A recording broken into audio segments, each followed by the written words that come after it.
Selamat pagi, atau siang, atau sore, atau malam, dokter. Perkenalkan, kami dari SGD A5 akan mempresentasikan mengenai student project case 3. Berikut adalah anggota SGD kami. Baik, di sini saya akan membacakan kasus kami. Tommy, a 10-year-old boy weighing 25 kg, is experiencing a skin infection. On examination, found lesions on the skin, redness with itching and swelling. There are no pus or crustaceans. See detailed in PMK 5 2014 Panduan Praktik Klinis bagi Dokter di Fasilitas Pelayanan Kesehatan Primer, page 366. Baik, sekarang saya akan menjelaskan untuk problem statement dan juga diagnosa. Untuk problem statement, gejala yang dikeluhkan pasien adalah pertama, lesi kulit, lalu kemerahan atau eritema, lalu gatal atau pruritus, lalu pembengkakan atau edema, dan juga tidak ditemukan aneh atau kerak yang mendukung diagnosa DKA dan membantu menyingkirkan infeksi sekunder saat ini. Lalu untuk diagnosa ada dua, yaitu dermatitis kontak alergi atau DKA dengan kode ICPC II S88, yaitu dermatitis kontak alergik, dan yang kedua adalah kode ICD 10 L23, yaitu allergic contact dermatitis. Sekian, terima kasih. Saya akan menjelaskan mengenai diagnosis banding dari dermatitis kontak pada kasus di atas.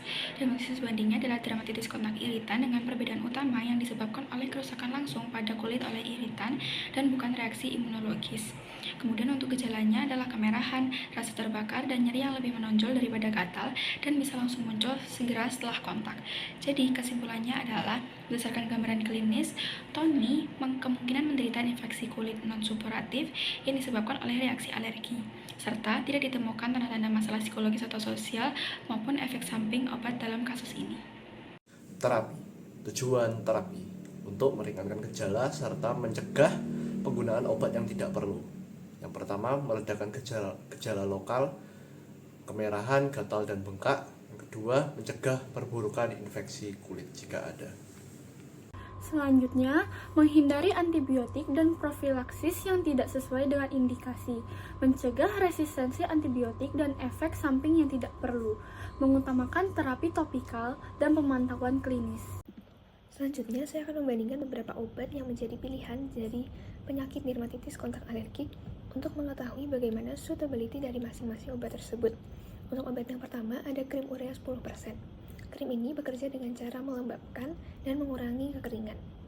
Obat ini juga termasuk yang memiliki keamanannya relatif baik, aman digunakan pada anak-anak, serta efek sampingnya yang minimal, yaitu hanya ada perih ringan. Urea mudah diaplikasikan, tidak lengket, dan harganya murah, serta tersedia luas di pasaran. Obat ini dapat digunakan 2 hingga 3 kali sehari dalam jangka panjang, kecuali jika ada hypersensitivity terhadap urea. Untuk obat yang kedua, ada Desonide 0,05% krim. Desonide sendiri merupakan kortikosteroid ringan yang efektif untuk mengatasi inflamasi ringan maupun sedang pada dermatitis.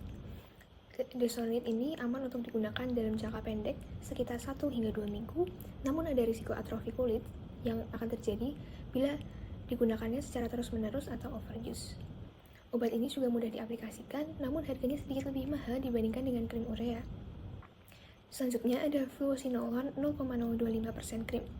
Obat ini efektif untuk inflamasi yang lebih berat dan juga hyperpigmentasi. Sama seperti Desonide, obat ini aman untuk jangka pendek maksimal 1 hingga 2 minggu, namun risiko efek samping seperti atrofi dan juga hipopigmentasi menjadi lebih tinggi. Aplikasinya sendiri mudah, namun sebaiknya dihindari di area sensitif seperti wajah maupun lipatan kulit. Jadi dari ketiga obat ini, Desonide menjadi pilihan yang paling seimbang antara efektivitas, keamanan, serta kemudahan penggunaan, dan juga biaya untuk kondisi ini. Baik, saya izin melanjutkan. Untuk obat selanjutnya ada mupirocin, yang merupakan antibiotik topikal yang efektif untuk mengatasi infeksi kulit. Namun penggunaannya tidak direkomendasikan bila tidak terdapat indikasi infeksi karena dapat menyebabkan resistensi bakteri.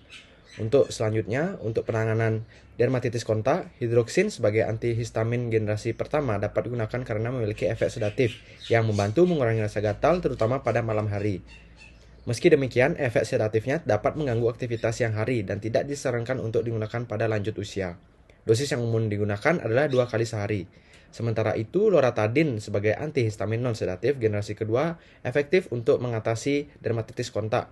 Obat ini relatif aman digunakan pada anak di atas usia 2 tahun maupun dewasa, dengan efek samping yang jarang terjadi, serta diberikan 1 kali sehari dengan dosis 10 mg. Mengacu pada buku panduan praktik klinis bagi dokter di fasilitas pelayanan kesehatan primer, kami memberikan obat Desonid Cream 0,05% sebagai pengobatan utama dan hidroksisin 25 mg tablet apabila diperlukan untuk meredakan gatal. Selanjutnya adalah prescription. Saya akan menjelaskan bagian-bagian dari prescription berdasarkan kasus TOMI yang sama. Berikut adalah komponen-komponen utama dari resep ini. Komponen utama yang pertama adalah identitas dokter. Bagian ini terletak di bagian paling atas resep dan mencakup nama lengkap, gelar akademik, nomor surat izin praktik, serta alamat praktik. Dalam contoh ini sudah tertulis, dan bagian ini penting untuk memastikan legalitas dan keabsahan pemberi resep. Lalu komponen utama yang kedua adalah kota dan tanggal penulisan. Bagian ini tercantum di sebelah kanan atas yang menunjukkan waktu dan tempat penulisan resep. Dalam contoh ini sudah tertulis Denpasar 31 Mei 2025. Ini berguna untuk mencatat waktu pemberian resep, terutama bila berkaitan dengan durasi terapi. Lalu komponen utama yang ketiga adalah superscriptio, dilambangkan dengan huruf R garis miring atau RP garis miring, yang mana ini menandai dimulainya bagian utama dari resep. Lalu komponen utama yang keempat adalah inscriptio, di mana bagian ini berisi nama obat, kekuatan dosis, bentuk sediaan, dan jumlah yang diberikan. Pada resep ini terdapat dua item obat. Yang pertama ada Desonid Cream 0,05%, yang berarti obat topikal berbentuk krim dengan kandungan Desonid 0,05%. Lalu yang kedua ada hidroksisin 25 mg tablet jumlah 10 tablet. Artinya pasien diberikan obat hidroksisin dalam bentuk tablet dengan dosis 25 mg per tablet sebanyak 10 tablet. Lalu komponen utama yang kelima adalah signatura, di mana signatura ini adalah bagian instruksi pemakaian obat yang ditujukan kepada pasien, biasanya ditulis dengan sikatan medis. Lalu komponen utama yang keenam adalah paraf dokter. Paraf ini dituliskan sebagai tanda pengesahan dokter terhadap setiap item obat yang sudah ditulis dalam resep. Fungsinya untuk memastikan bahwa item tersebut benar dan sesuai dengan rencana terapi. Lalu komponen utama yang ketujuh adalah identitas pasien, di mana bagian ini terletak di bagian bawah resep dan mencakup nama pasien, umur, berat badan, dan juga alamat. Identitas ini digunakan untuk menyesuaikan dosis dan memastikan bahwa terapi diberikan kepada pasien yang benar, terutama penting jika dalam penata laksanaan pasien anak. Kemudian saya akan menjelaskan beberapa istilah yang digunakan dalam resepan obat. S2DD berarti konsumsi obat sebanyak 2 kali sehari. UE adalah singkatan dari usus externus, artinya untuk penggunaan luar atau topikal. S-T berarti konsumsi obat setengah tablet. PO singkatan dari per os, artinya obat dikonsumsi secara oral. PRN adalah singkatan dari prorenata. PRN itching berarti obat digunakan apabila merasa gatal. Desonid Cream adalah obat topikal untuk kondisi dermatologi seperti eksim kronis. Efek samping obat ini untuk bagian lokal, kemerahan, gatal, dan sensasi terbakar. Untuk efek sistemik yang lebih jarang, dapat berupa penekanan suhu HPA yang meningkatkan risiko komplikasi bila digunakan lama tanpa pengawasan. Untuk pasien lansia, lebih sensitif terhadap efek samping, lebih gampang untuk merasakan ketidaknyamanan dan dapat menurunkan kepatuhan, dan sulit mengikuti jadwal aplikasi yang kompleks. Untuk rekomendasi, untuk pasien lansia, sebaiknya dilakukan instruksi sederhana dan dukungan manajemen kesehatan yang sangat penting. Baik, selanjutnya saya akan mengedukasi pasien tentang obat kedua, yaitu hidroksisin. Hidroksisin adalah obat antihistamin yang bekerja untuk mengurangi kecemasan dan reaksi alergi. Obat ini bisa menyebabkan efek samping seperti mengantuk, mulut kering, pusing, atau rasa tidak segar seperti hangover. Karena itu, hindari mengemudi atau mengoperasikan mesin setelah mengonsumsi obat ini. Untuk bapak ibu yang sudah lanjut usia, mohon lebih berhati-hati karena tubuh mungkin lebih sensitif terhadap efek mengantuk dan bisa berisiko mengalami kebingungan atau penurunan daya ingat.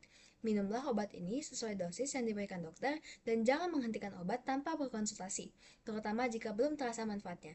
Jika muncul keluhan tidak biasa atau sedang mengonsumsi obat lain, segera informasikan ke petugas medis. Terakhir, pastikan keluarga di rumah juga tahu cara penggunaan dan efek obat ini agar bisa ikut membantu mengawasi. Terima kasih Bapak Ibu sudah mendengarkan, semoga lekas membaik. Baik, selanjutnya saya akan menjelaskan mengenai monitor, evaluate, and stop terapi. Yang pertama, evaluasi efektivitas terapi dapat dilakukan sebanyak 2 kali, yaitu evaluasi awal dalam kurun waktu 3 hingga 5 hari setelah terapi diberikan, sedangkan evaluasi lanjutan dapat dilakukan pada 7 hingga 10 hari jika belum ada perbaikan. Kemudian, tanda-tanda adanya perbaikan klinis yaitu penurunan kemerahan, bengkak, gatal, dan juga ukuran lesi. Selanjutnya, kita akan membahas mengenai efek samping dari obat. Yang pertama, efek samping dari Desonide Cream. Yang pertama, efek samping lokal yaitu adanya iritasi, rasa panas, kulit kering, dan juga atrofi bila digunakan selama jangka panjang. Kemudian, penggunaan krim ini relatif aman untuk anak-anak. Namun apabila digunakan dalam jangka panjang, perlu pemantauan karena risiko supresi HPA axis. Selanjutnya, mengenai efek samping hidroksisin tablet. Efek umumnya adalah sedasi, mulut kering, dan juga gangguan adaptif. Penggunaan berulang pada anak dapat meningkatkan risiko terjadinya tics dan juga gangguan kecemasan. Selanjutnya, kriteria kegagalan terapi. Nah, kegagalan terapi terjadi apabila gejala memburuk atau muncul gejala baru seperti nanah, kusta, atau infeksi menyebar yang diperlukan evaluasi ulang terhadap diagnosis dan penata laksanaannya. Nah, kapan sih terapi ini dihentikan? Nah, terapi sendiri dihentikan apabila terdapat perbaikan klinis yang signifikan, seperti hilangnya eritema, bengkak, gatal, dan lesi baru yang tidak muncul.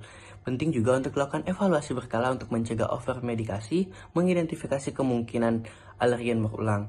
Nah, selain itu, penghentian terapi mengikuti panduan nasional mempertimbangkan derajat keparahan, respon pasien terhadap terapi, dan juga keamanan jangka panjang. Sekian dari SGD kami, terima kasih.